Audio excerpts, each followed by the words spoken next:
Hey there folks, I just wanted to make this video to showcase a little something that I made for my HO scale switching layout, which has changed a lot. There's actually going to be an upcoming layout update video going into detail about everything that's changed and everything that I've done, and going into detail about that thing right there, that monstrosity that's sitting over there. But for now, we're going to focus on this. This is my flour mill, or sorry, feed mill, not flour mill, feed mill. The flour mill's over here. This is my feed mill, and it's a Walther's Cornerstone kit, and it's, you know, your basic, forget what it's called, but it's a feed mill kit. And it's a pretty good looking kit. I probably need to repaint some aspects of it, like the roof, because I did a terrible job the first time around, as you can see. And I did weather it, and I put a lot of rust on there, so I would like to go back, deconstruct the roof, change it up a little bit. The main building is actually fine. It's the roof that I don't quite like, but I'd like to go back and fix that. But yeah, you have the feed mill there, and this building actually comes as a secondary building that is attached on. It's not really attached; it just kind of sits next to it. It's got an open end, and this open end here sits flush against this wall. It doesn't glue or anything, and this has already got windows, so you can actually not use this secondary building. You don't have to use it if you don't want it. I had it incorporated on there in the beginning, and I didn't like it, and I wanted to incorporate something to do with hoppers. So what did I do? I cut off the little, it's hard to see, but there was a little piece there that was about that high and stretched all the way across the rails, which didn't allow the building to sit flush against my foam here, and it also blocked anything from getting in, which you kind of need in this situation if you're going to have it as a shed type thing. So I trimmed that off, and I scooted it up against the end of the rail here, and I thought, you know what, this can be a loading / unloading building for grain cars, or not grain cars, hopper cars. They can carry grain, but mostly it's materials, the dry materials to make the feed is how I have it set up. Now, I don't actually know if any feed mills even still do this, but like sort of make their own feed and then sell some other products, make their own feed and then either ship it out by rail or by truck, or local farmers come and pick it up. I don't know if any feed mills still do that, or if they ever have. I'm not the person to ask on that. But I thought it would be a little interesting thing to incorporate, and even if it's not a prototypical thing, well, who cares? This is model world, and I could do whatever the heck I want with it. So I made this little building, my little unloading and loading building here. And today, because I wanted a silo to go along with it, obviously, where you're going to store the material in a silo. You're not just going to store it in some random vault in this small building. No, you got to have a silo for it. So, what did I do? We bought some Pringles, and to eat, obviously. And when one of the Pringles cans was empty, I picked it up and I brought it out here and I spray painted it primer gray. I spray painted the main part primer gray, which is, where's the paint? This Krylon Color Max primer gray. It's the same color I used for the feed mill, or sorry, the flour mill. I get them mixed up often, sorry.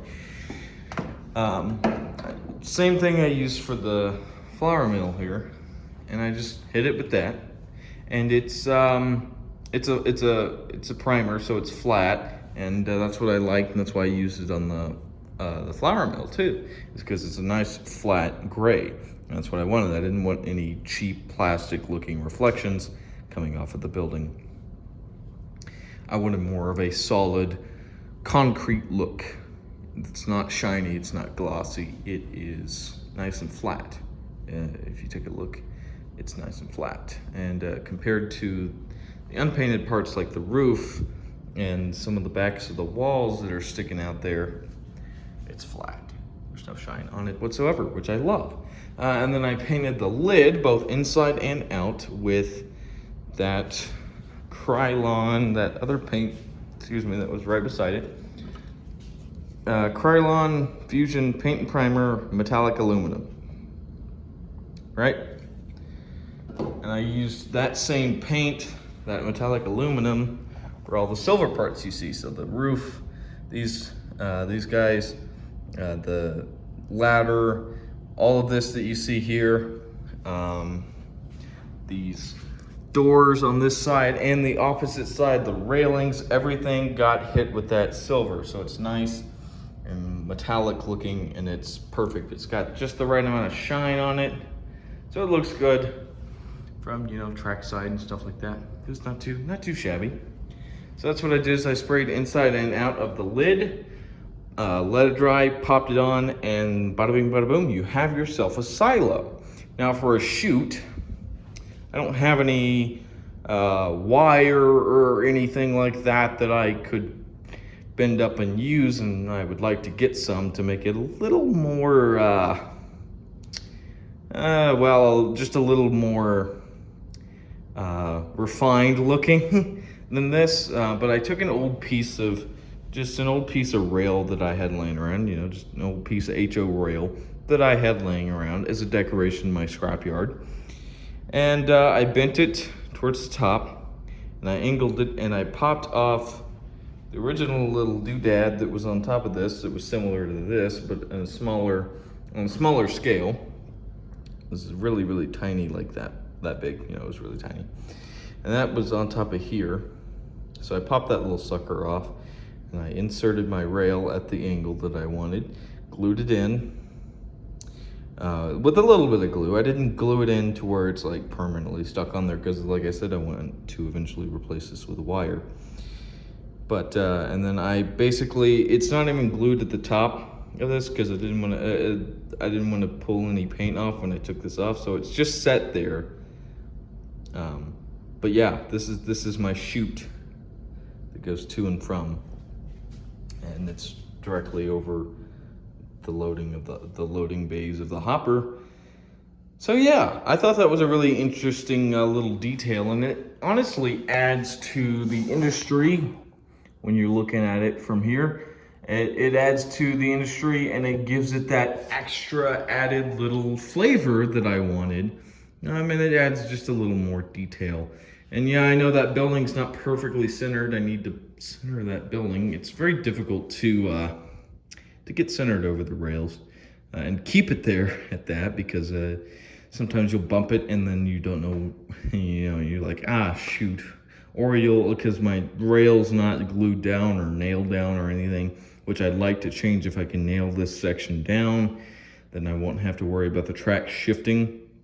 And if I can glue the building down, at least semi-permanently, then I can keep it from moving and shifting and being stupid. And there's just enough clearance to get these cars in there, and I do mean just enough. When this is centered, you have just about that much between the roof and the car. There's just enough room to get those cars in there. So, but yeah, I just thought it was a really neat detail, and it's made out of a Pringles can, so everyone probably can go and find a Pringles can and eat the chips, and then you have a free silo in the making. And it's cheap, it's simple, it's easy, and it still looks pretty darn good when done right. Now for weathering and stuff like that, that'll come on later. Yeah, just a cheap and simple, easy solution to to having a silo. So thanks for watching, guys, and I'll see you in the next video. Bye-bye.